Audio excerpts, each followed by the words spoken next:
أعوذ بالله من الشيطان الرجيم بسم الله الرحمن الرحيم ألم نشرح لك صدرك ووضعنا عنك وزرك الذي أنقض ظهرك ورفعنا لك ذكرك فإن مع العسر يسرا إن مع العسر يسرا فإذا فرغت فانصب وإلى ربك فارغب. Sadaqallahul azim. Assalamualaikum warahmatullahi wabarakatuh. Alhamdulillah wassalatu wassalamu ala Rasulillah wa ala alihi wa sahbihi wa mawala. Saudaraku rahmakumullah. Allah Subhanahu wa taala memberikan kata kunci dalam surah Al-Insyirah. Fa inna ma'al usri yusra. Inna ma'al usri yusra. Di sini Allah Subhanahu wa taala menggabung antara kata al-usr dan kata al-yusr dengan kata ma'a, bahwa pasti setelah seseorang bercapek-capek, berlelah-lelah, bersulit-sulit, sabar berjuang, maka pasti di balik itu dia akan mendapatkan kemudahan. Setelah seseorang berlelah-lelah naik ke puncak gunung dan dia bersabar melewati tanjakan-tanjakan yang sangat tinggi itu, pasti ketika dia sampai di atas puncak itu, dia akan merasakan keindahan dan dia akan merasakan kebahagiaan. Fa inna ma'al usri yusra. Inna ma'al usri yusra. Allah Subhanahu wa taala menggunakan kata yang sama, al-usr, al-usr, dengan alif lam definitif, at-ta'rif, bahwa kesulitan itu hanya satu modelnya. Kesulitan itu tidak banyak.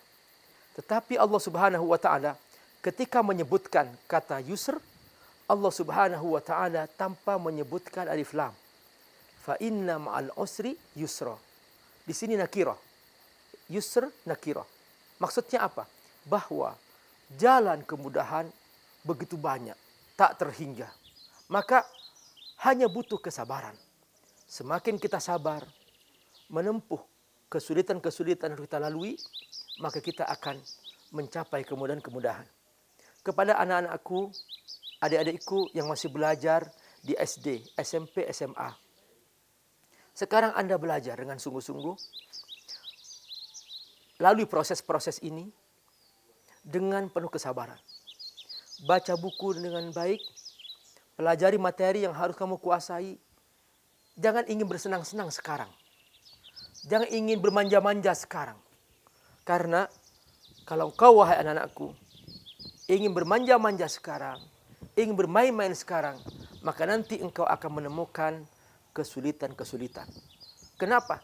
Karena sekarang kalian sedang membangun fondasi. Fondasi yang kokoh akan membantu Ananda untuk memudahkan nanti masa depan. Maka sabarlah melewati proses-proses ini. Dari proses ini, kalian akan menemukan masa depan yang cerah. Sebaliknya, anak yang ingin bermain-main sekarang, membuang waktu sekarang, maka dia nanti begitu masa tua, dia tidak punya kelebihan apa-apa. Maka dia di masa tua, tidak ada orang membutuhkannya. Karena dia tidak punya keahlian yang harus dia pertaruhkan ketika dia harus berjuang di masa-masa yang akan datang. Saudaraku rahimakumullah, kita semua tahu ada sebuah pepatah mengatakan, berakit-rakit ke hulu, berenang-renang ke tepian, bersakit-sakit dahulu, bersenang-senang kemudian. Ini benar bahwa tidak ada proses yang nyaman. Semua proses harus ditempuh dengan cara penuh pengorbanan. Karenanya Allah menyebut dengan istilah al-usr. Dan ini sangat sulit memang. Seorang ibu yang ingin mempunyai anak yang menyenangkan hati, dia harus hamil selama 9 bulan. Dan Anda bisa bayangkan bagaimana lelahnya seorang ibu ketika dia hamil selama 9 bulan. Dia tidak pernah tidur tengkurup. Dia capek, serba lelah. Hamalathu ummuhu wahnan ala wahni wa fisaluhu fi amain, kata Allah. Dia bolak-balik ke kanan ke kiri dan dia dalam dirinya ada beban itulah kandungan yang harus dia jaga. Penuh lelah, mencapekkan memang. Tetapi begitu anak ini lahir, sang ibu sangat sayang kepadanya. Inilah anak dambaan hati.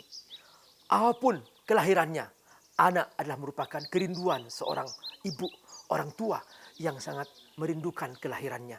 Maka anak disayang, anak diberi perhatian, anak diberi curahan hati. Kenapa? Karena dia lahir dari proses perjuangan yang panjang. Sama, kita misalnya, kalau kita dapat uang, dapat gaji, tanpa bekerja, pasti lama-kelamaan kita merasa bosan. Cukup bangun tidur, kita dapat uang. Bangun tidur dapat uang. Pasti kita tidak pernah bahagia. Orang yang bahagia itu adalah ketika dia capek lebih dahulu.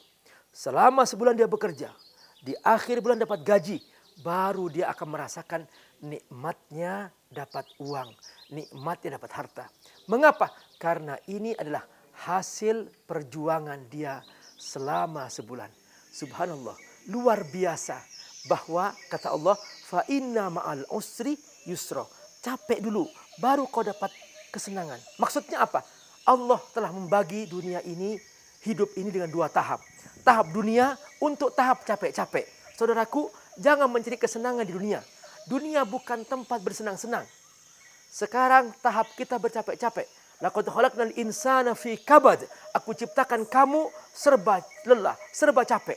Tapi ingat kata Allah Subhanahu wa taala, kalau kau sabar mentaati Allah, jauhi apa yang Allah haramkan, bersungguh-sungguh mengisi salat malam, bersungguh-sungguh membaca Quran, tidak ada waktu kosong, kamu terus mengisi hidupmu dengan kebaikan-kebaikan, berbagi, membantu orang lain dengan penuh harapan bahwa kita hanya mengharapkan ridha Allah Subhanahu wa taala.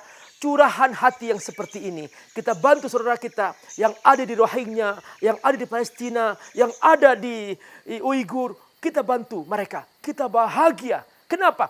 Karena di akhir hidup kita, kita akan kembali kepada Allah membawa pahala besar. Inilah yang kata Allah, Bismillahirrahmanirrahim.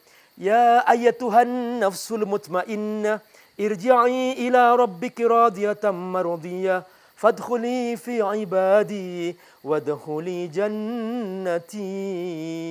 Wahai hambaku, masuklah surga. Inilah tempatmu yang abadi. Inilah kesenangan abadi bagimu. Semoga Allah berkahi. Wassalamualaikum warahmatullahi wabarakatuh.